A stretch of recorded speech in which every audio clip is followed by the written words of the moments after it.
అమరావతి బాధితులు అయ్యారు కాబట్టి, ఇంక్లూడింగ్ అమరావతి వాళ్ళు. దాని పరిష్కారం చూపించక పారిపోయాడు జగన్. పలాయనవాదం చిత్తగించాడు. 3 ప్రాంత ఓట్ల గురించి ఓడిపోతారా సార్? ఎందుకు ఉండదండి? ఒక్క గుంటూరు పోనీ విజయవాడ మీద కూడా ప్రభావం చూపించింది. గోదావరి జిల్లాలు అంటే మీకు కోస్తా జిల్లాలకు ఉండేది ఏంటంటే, ఇవాల్టి గురించి కాదు, ఓ 25 ఏళ్ల తర్వాత అంటే మన బిడ్డల తరాలు ఆలోచిస్తాం. కోస్తా జిల్లాలు, రాయలసీమ వాళ్ళకి క్యాపిటల్ మీద పెద్ద ఇదే ఉండదు.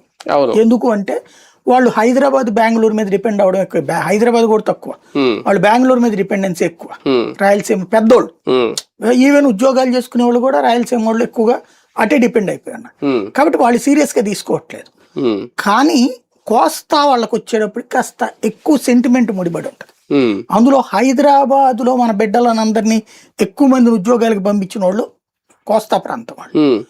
వీళ్ళలో చదువుకున్న వాళ్ళు కూడా ఎక్కువ, మేబీ బ్రిటిష్ వాళ్ళ పరిపాలన వల్ల కావచ్చు.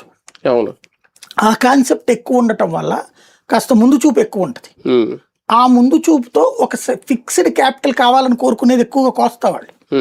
ఈ ఫిక్స్డ్ క్యాపిటల్ గందరగోళాన్ని అంగీకరించిన వాళ్ళు వీళ్ళే. క్యాపిటల్ సరిగ్గా పట్టించుకోలేదని చంద్రబాబుని పనిష్ చేశారు.